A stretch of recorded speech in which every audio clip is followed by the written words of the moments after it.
Ng'eggwanga litandika omwaka ekitongole kya poliisi kivuddeyo ne kisiima bannayuganda okugobera amateeka agaateekeddwawo obutabaako kukuma biriroliro byonna ng'abaaniriza omwaka ogwa 2022. Okusinziira ku mwogezi wa poliisi mu ggwanga Fred Nanga agamba nti okwaniriza omwaka guno omujja ebintu bingi ebyagobereddwa era nga gwayaniriziddwa mirembe. Kinajjukirwa nti sabbiiti ewedde ekitongole kya poliisi kyafulumya ebiragiro nga muno temuliimu kukuma biriroliro omuli fireworks n'ebirala n'okukuma ebipiira okusaba okw'ekiro byonna byagaanibwa. Bisikiriza abantu bangi okubyetabamu ate nga tuli wakati w'ekirwadde ekipya ekya ssennyiga omukambwe eki Omicron. N'olw'ensonga eyo mujja kutusonyiwa abo abaakoseddwa naye nga twagala okwebaza abakulu b'amadiini, abasuubuzi abadiilinga mu bya fireworks, bannannyini hotel n'abo bonna. So n'olw'ensonga eyo ne ba events ba promoter aba events ezimu nabo enteekateeka zaabwe twazitaataaganyizza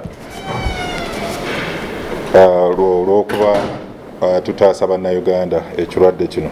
Newankubadde nga poliisi erina ebiragiro bye yafulumya wabula waliwo bannansi abaagenda maaso n'okujeemera ebiragiro bino era ne bagezaako okuteekateeka obubaga awamu n'ebivvulu wabula bino poliisi yabiremesa okubaawo. Genda mu mabaala abo twabakukunuddeyo, mulimu abadde bategese konsati ezimu nga bavudde ku kye twakkiriziganya nabo, ebyo nabyo tetwabikkiriza. So twabataataaganyiza mu ngeri eyo naye mulimu be twakutte. Abatambuza ebigere babadde bangi mu budde obwo kuba kafiyu ekyaliwo.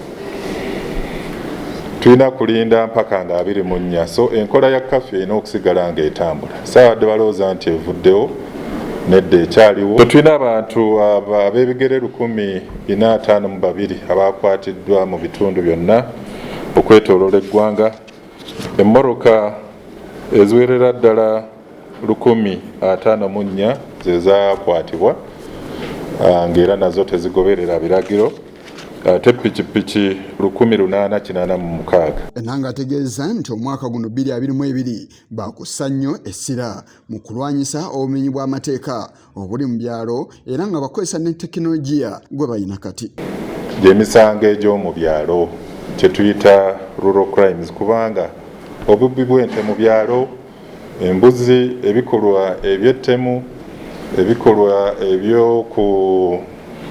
eby'ettaka, ensonga z'ebibanja, emisango egyo egy'omu byalo twagala kuteekako essira eddene ennyo era wano wetusabira abantu ba bulijjo mu bitundu byonna okulaba nga bakoleganira wamu n'ebitongole ebikuumaddembe. Omwaka guno tufenna awamu tukendeeze obumenyi bw'amateeka mu bitundu bya. Omwogezi wa poliisi y'ebidduka Farida Nampiima avuddeyo n'alaga obubenje obwabaddewo mu ggandalo ly'okwaniriza omwaka nga muno mulimu abaafiiridde obulamu bwabwe wabula ng'ebitundu bya Kampala n'emiriraano bye byasinze okubamu obubenje obungi, obubenje 54 ate ebitundu ebirala ne bibeeramu obubenje 52. Obubenje 160 bwe bwagudde ku nguudo zaffe zonna mu ggwanga wonna. Ku bubenje obwo 160 29 bwafiiriddemu abantu, 52 bwakosebwamu abantu, 25 teri kyakosebwa, motoka zokka ze zafunye obuzibu, teri muntu yafunyebwa, teri muntu yafudde. Abantu abakosebwa wonna omugatte bali 117 nga mu bantu 117 39 baafudde, 78 bakosebwa era bali mu malwaliro ag'enjawulo. Nampiimira alambise ebyaviiriddeko obubenje buno okubaawo era n'asaba bannansi okubeera abeerinde olw'ensonga nti akadde ke twolekera ke k'abayizi okuddizibwa ku masomero nga n'olw'ensonga eyo emigotteko awamu n'okuvugisa ekimama byandyeyongera. Okuvugisa ekimama obubenje 9 bwonna bwe bwaguddewo ku kuvugisa ekimama. Abantu abaafudde olw'okuba batambula nga tebeefiirayo buteeterayo gwa Nagama n'otambula butambuzi nga bw'oyagala, ako kabadde kabenje kamu.